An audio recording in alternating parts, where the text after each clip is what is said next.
Salut à tout le monde et bienvenue dans cette vidéo. Dans cette partie, on va essayer de voir les conditions au niveau du PHP. On vient de voir les variables, maintenant on va essayer de voir les conditions. Et pour ça, on va essayer de définir ce que c'est une condition. Une condition au niveau du PHP, c'est juste le fait d'exécuter un certain nombre d'instructions en fonction de certains contextes. Par exemple, je peux vouloir afficher un message en fonction de si une opération est réalisée ou pas. Donc, surtout quand on prend les pages dynamiques, on a dit que le résultat doit s'afficher en fonction de l'utilisateur. Donc, pour ça, il faut qu'il y ait des conditions qui prouvent que tel utilisateur est différent de tel autre, pour que l'interpréteur sache aussi que non, si c'est tel utilisateur, il faut faire ça, si c'est tel autre, il faut faire autre chose. Donc c'est un peu ça. Donc ça veut dire que les conditions sont très importantes au niveau du PHP. Donc comme condition, on va voir, on a principalement 4 conditions qui existent en PHP. On a la première condition qui est le if, qu'on écrit comme ça. La deuxième condition c'est le if et if else. Ça veut dire ça, il y a, bon, on va voir dans la pratique if else. Et la troisième c'est if, et ensuite la deuxième j'ai dit if et else, hein? Ouais. La deuxième c'est if et else, la troisième qui est else if. Donc else if collé comme ça. Donc et la quatrième maintenant qui sera la condition switch comme ça. Donc, mais avant de rentrer dans la pratique, on va essayer de comprendre un certain nombre de choses qui vont nous aider à réaliser des conditions. Ce qu'il faut savoir, c'est que pour faire les conditions, on aura beaucoup besoin de symboles de comparaison.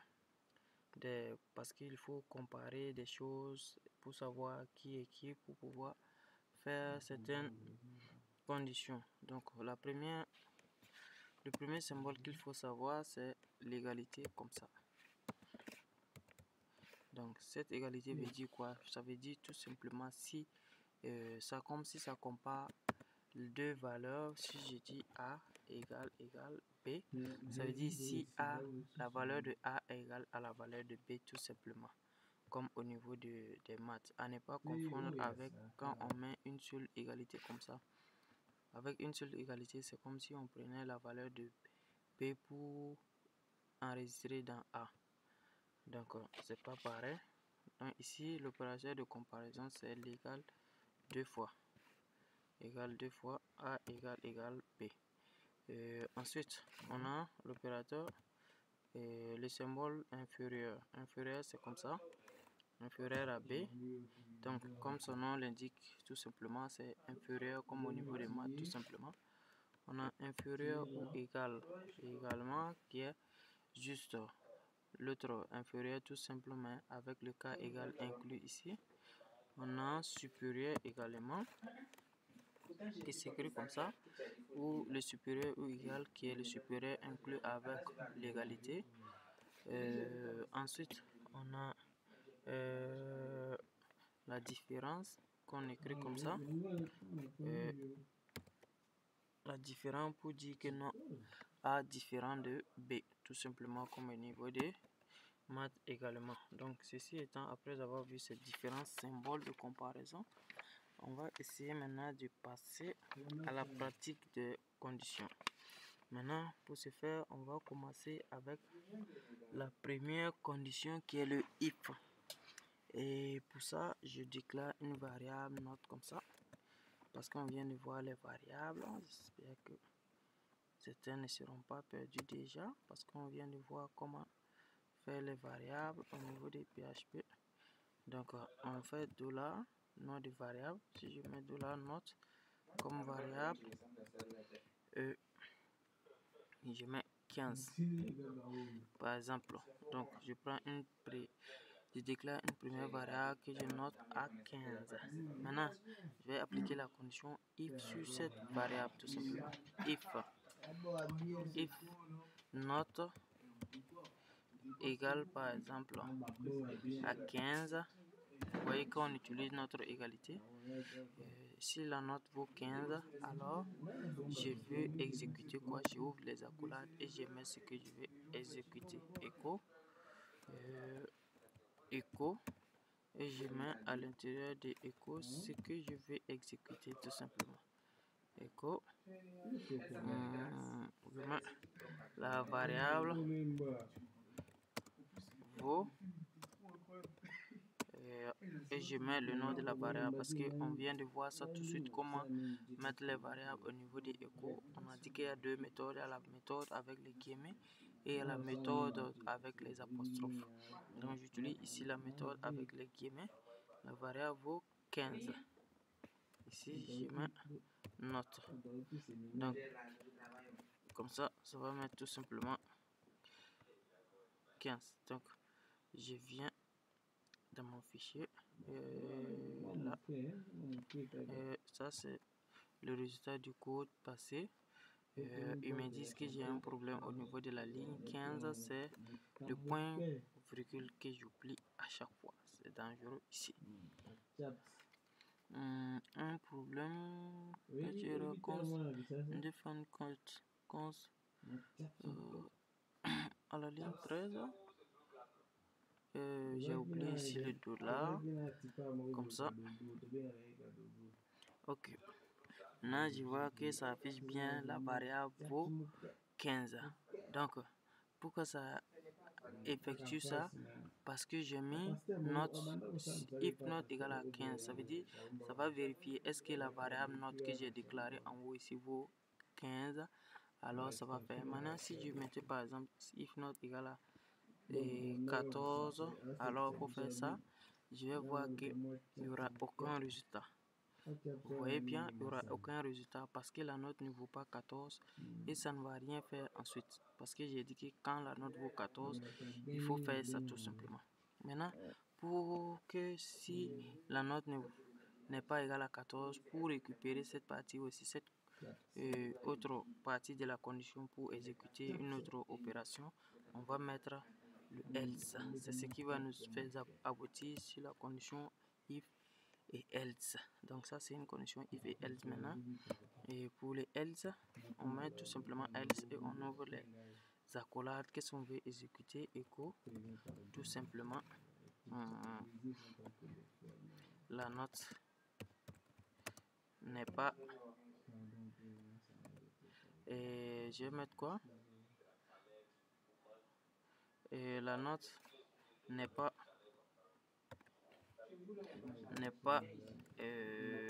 deux points et je mets la note qui a été donnée.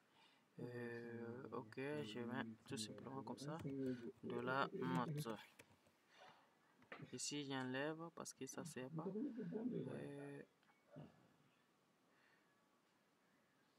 Ok, ici je mets 15 ici.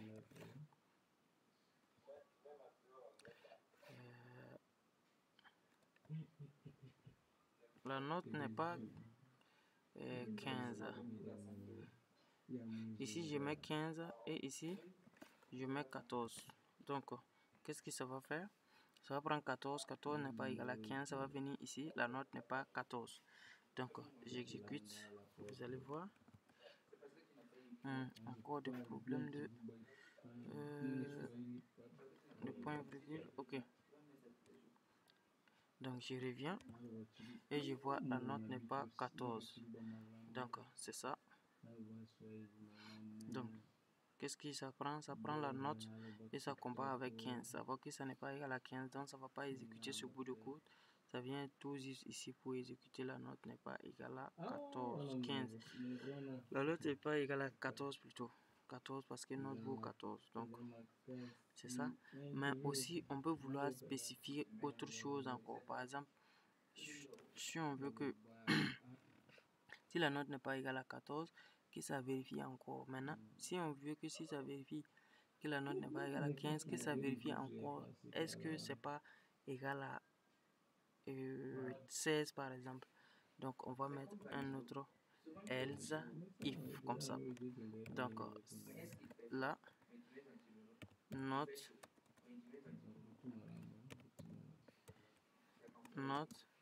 égale 16. Donc je veux que si ça vérifie que c'est pas égal à 15 et 14, 15. Alors si c'est ça, c'est pas le cas, que ça vérifie ça aussi. Si ça aussi c'est pas le cas maintenant, que ça va exécuter les else. Les else maintenant, que ça va mettre ce code. Bon. Donc je vais copier ça comme ça. Mettre ici, CTRL V. Donc ici je vais mettre quoi? La note n'est pas égale à 15 ou 15 ou 16, parce que ça va vérifier si c'est pas égal à 15, ça va pas faire ça, c'est pas faire ça. Donc si ça vient ici, c'est que la note est différente de 15 et de 16 aussi. Ici la note, ok, ici tout simplement on affiche la note. Donc ici maintenant je mets ma note 14. Donc si j'exécute, j'aurai quoi ici? La note n'est pas égale à 15 ou 16. Maintenant si je mets une note égale à 15 par exemple, comme ça, 15, je vais voir que ça va automatiquement rentrer dans la première partie et ça va me mettre la note est égale à 15 tout simplement. Donc la note vaut 15. Ensuite si je mets 16 également, ça va exécuter au niveau de 16 et ça va me mettre la note vaut 16. Donc voici ce qu'il faut savoir sur les conditions if,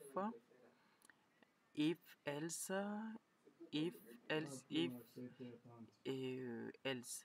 Et notez bien aussi que au niveau des else if, on peut mettre autant de else if qu'on veut. Si on veut vérifier encore si la note vaut 17 aussi, if, on peut mettre autant de else if comme on veut. Donc ça c'est pas un problème, on peut mettre autant de else if comme on veut.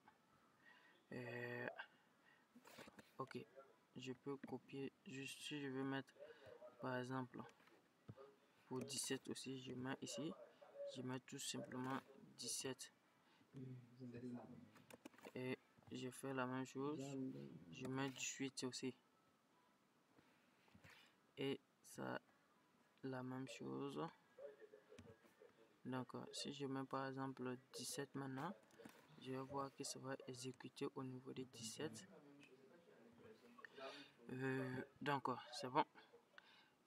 Autre chose qu'il faut savoir sur les conditions if, else if et else aussi, c'est qu'on peut imbriquer des conditions. Ici je peux encore mettre d'autres else, d'autres if encore, d'autres if avec les else tout simplement jusqu'en, je peux mettre d'autres ifs avec les else ici jusqu'en imbriquer comme on veut. Donc en fonction de ce qu'on veut, qu'on va faire ça. Donc nous on n'a pas besoin de ça. Donc c'est ça. Ensuite, qu'est-ce qu'on va voir également? On va voir également, puisqu'on a vu pour la condition if, else if et else. Maintenant, passons maintenant à la pratique de la condition switch. Comment on fait le switch? Ok, donc j'efface tout ça. Je viens au switch. Comment faire le switch? Le switch c'est un peu comme le if, mais avec une syntaxe un peu différente. Donc c'est ce qu'on va voir tout de suite. Donc ok, le switch tout simplement on met switch comme ça, parenthèse, sur quelle variable est-ce qu'on peut switcher. Donc note, je vais switch sur note, donc note comme ça et j'ouvre les accolades. À l'intérieur des accolades maintenant il y a des case K en français, case. Je veux que si c'est case 15, 14 par exemple, case 14, il faut mettre écho, la note est 14, la note est 14. Maintenant, on aura autant de cases qu'on veut. Case par exemple 15,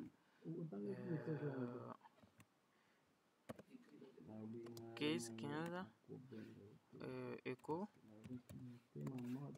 Par exemple, la note est 15. On peut mettre autant de cases qu'on veut, mais ne pas oublier, voilà, je voulais oublier, à la fin de chaque case, il y a toujours le break. Le break permet en fait de faire quoi? De sortir de la boucle quand on va avoir l'élément qu'on veut. Donc ici, break, ne pas oublier le break.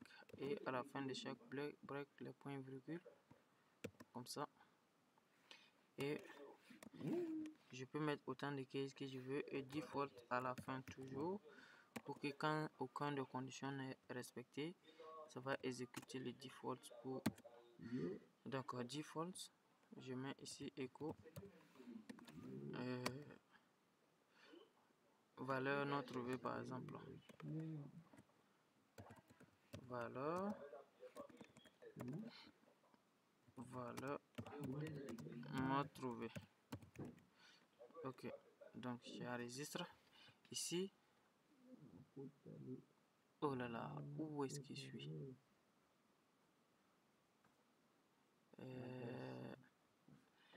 Ok, ici, c'est bon. La note est 17, donc si on prend bien, ça va vérifier est-ce que c'est 14, non, 15, non. Default, ça va mettre la valeur est non trouvée. Valeur non trouvée tout simplement. Donc je viens ici et je fais, on me dit que j'ai un problème.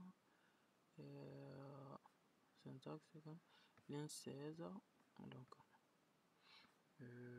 c'est sûrement un problème de point virgule, voici, parce que j'oublie ça à chaque fois. Donc revenons. Ah, c'est pas fini. Ah ouais, ici aussi. J'espère que c'est tout maintenant. Ok, valeur non trouvée. Donc il a vérifié les deux premiers cas et il a vu que non, c'est pas égal à ces valeurs et valeur non trouvée. Maintenant, si je mets au niveau de la variable 14, là vous allez voir que ça va trouver la valeur et ça va me mettre la note est 14 tout simplement. Donc ça fonctionne un peu comme au niveau des trucs seulement, au niveau de if, mais ces deux boucles seront utilisées en fonction en fait, puisque ici vous voyez qu'il faut spécifier les cas à chaque fois en fonction de vos besoins quoi. Parce que ici tu peux mettre les cases jusqu'à autant de cases que tu veux. Ça peut s'appliquer également sur les strings. Si ça peut être une valeur de type string comme ça, que par exemple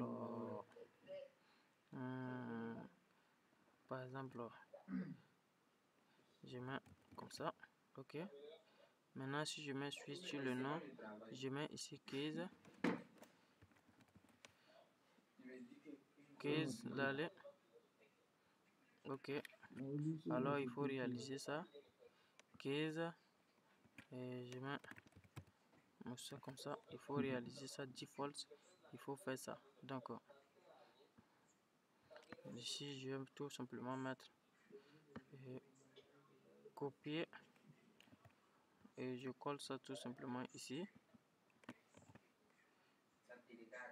et CTRL C et je mets ici. Ça veut dire si le nom, la note vaut l'aller, ça va afficher ça. Si ça vaut pas, ça va afficher l'autre. Donc si je viens maintenant dans l'exécution, je vois que ça affiche l'aller. Maintenant si je viens ici ça également, je vois que ça va afficher également ça. Et voici, c'est bien, ça tout marche bien et c'est principalement les conditions qui existent en PHP. C'est 4 conditions que vous devez forcément savoir comment les utiliser. Par exemple, si ici par exemple je mets le A en majuscule, je vais voir que ça va pas afficher de résultat parce que c'est sensible à la cache, donc ça dit valeur non trouvée. Donc parce que c'est sensible à la cache, donc c'est un peu ça les conditions qu'il faut savoir en PHP. Donc je pense que vous avez bien compris l'explication. Si vous rencontrez des problèmes dans l'explication ou bien vous avez des suggestions d'amélioration, vous pouvez juste me les faire part et je me ferai le plaisir de les respecter pour les prochaines vidéos qui vont venir.